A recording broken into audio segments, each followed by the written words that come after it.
রামু এলাকার একটি বাঙ্গি ক্ষেতে যেখানে কৃষকরা চাষ করেছেন তরমুজের পাশাপাশি এই বাঙ্গি ক্ষেতে এসে কৃষকদের সাথে কথা বলে যেটা জানতে পারলাম যে ওনারা চাষ ভালো হয়েছে কিন্তু পর্যাপ্ত মূল্য পাচ্ছে না। সেক্ষেত্রে তারা বলছেন সরকার যেন তাদের এই বিষয়টি নজরে আনেন, তাদের মূল্য পাওয়ার বিষয়টি যেভাবে তারা কষ্ট করে এই ফলন করছেন, ফলনও পাওয়া যাচ্ছে ভালো কিন্তু তারা কোনোভাবে সেভাবে মূল্য পাচ্ছে না। তারা এই ব্যাপারে সরকারের সহযোগিতা কামনা করেছেন। চলুন ঘুরে দেখে আপনাদেরকে এই বাঙ্গি ক্ষেত। কক্সবাজার জেলা কৃষি সম্প্রসারণ অধিদপ্তর বলছে এবারে কক্সবাজার জেলায় প্রায় ৬০ হেক্টর জমিতে বাঙ্গি চাষ হয়েছে। এটি আরও বেশ কিছুদিন থাকবে, তবে কৃষকরা যেটি বলছেন তারা পর্যাপ্ত মূল্য পাচ্ছে না এখন পর্যন্ত, তবে সামনের যে দিনগুলো আছে সেগুলোতে হয়তো তারা মূল্য পাবেন। কক্সবাজার নাগরিক ফোরামের সভাপতি তিনি এসেছেন একটি বাঙ্গি ক্ষেত দেখতে, তার কাছে জানতে চাইবে কৃষকদের এই অবস্থায় তাদের কি করণীয় রয়েছে। এই ঈদে জামা জুতো অ্যাক্সেসরিজের ডিসকাউন্ট। পর্যাপ্ত পরিমাণ ফুল এসেছে, বাঙ্গি ধরছে, আস্তে আস্তে পাকছে, কিন্তু কৃষকের যে আক্ষেপ সেটা হচ্ছে উনি সরকারি বা আমাদের সংশ্লিষ্ট কৃষি অধিদপ্তরের কোনো ধরনের কোনো সহযোগিতা পাচ্ছেন না, কোনো ধরনের পরামর্শ বা কোনো ধরনের আর্থিক সহায়তা দিচ্ছেন না। তো তাদের সীমিত আর্থিক অবস্থার মধ্যে যতটুকু সম্ভব তারা নিরবিচ্ছিন্নভাবে এই ক্ষেতটা করার চেষ্টা করছেন। সংশ্লিষ্ট মন্ত্রণালয় যদি এই প্রান্তিক চাষিদেরকে কিছু প্রণোদনা বা অন্যান্য কীটনাশক এগুলো দিয়ে সহযোগিতা করে তাইলে আমাদের ফলন ভালো হবে এবং এই ফলন আমাদের অত্র অঞ্চলের মানুষের চাহিদা পরিপূর্ণ করে আশেপাশের ডিস্ট্রিক্টে আরও সরবরাহ করতে পারবে। কক্সবাজার জেলার চকরিয়া, পেকুয়া, মহেশখালী, কুতুবদিয়া সহ মোটামুটি যে ৮ উপজেলা রয়েছে সেই ৮ উপজেলাতেই এখন নিয়মিত এই বাঙ্গি চাষ হচ্ছে।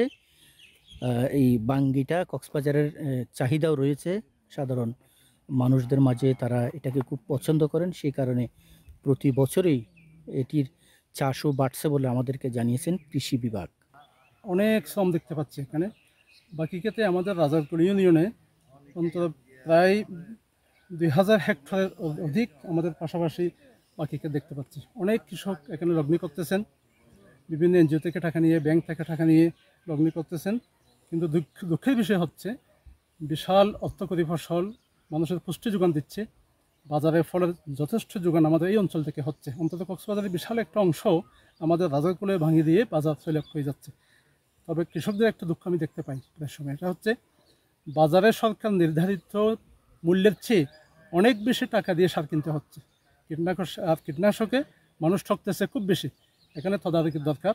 সরকারি যথেষ্ট কৃষি সম্প্রসারণ অধিদপ্তর থেকে শুরু করে কৃষি বিভাগ চেষ্টা করলে আমাদের কৃষকদেরকে অনেক বেশি এগিয়ে নিয়ে যেতে পারবেন। প্রযুক্তি নির্ভর বর্তমান বিশ্বে তাদেরকে এগিয়ে নিয়ে অর্থকরী হিসেবে এই ফসলটাকে অনেক বেশি জাতীয় হিসাবে উন্নতি করতে পারবেন আমি আশা করতেছি ইনশাল্লাহ।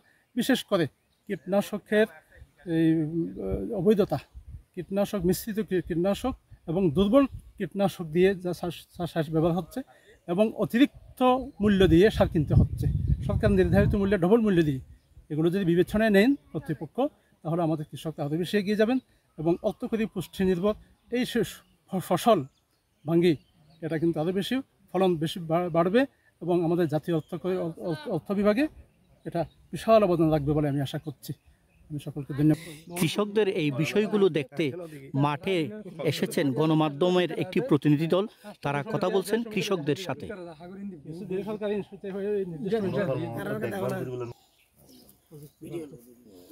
এই গণমাধ্যম প্রতিনিধি দলটি কক্সবাজারের বিভিন্ন এলাকার বাঙ্গি চাষিদের সাথে কথা বলেন, তাদের সমস্যাগুলো শোনার চেষ্টা করেছেন। বাকি খুব মাদিলা ধরছে, মাদিলা ধরছে, তারপর এখন ১.৫ লাখ টাকার মতো ব্যস্ত হয়েছে, তাহলে আরও ফাইম আশা আশা লাগবে।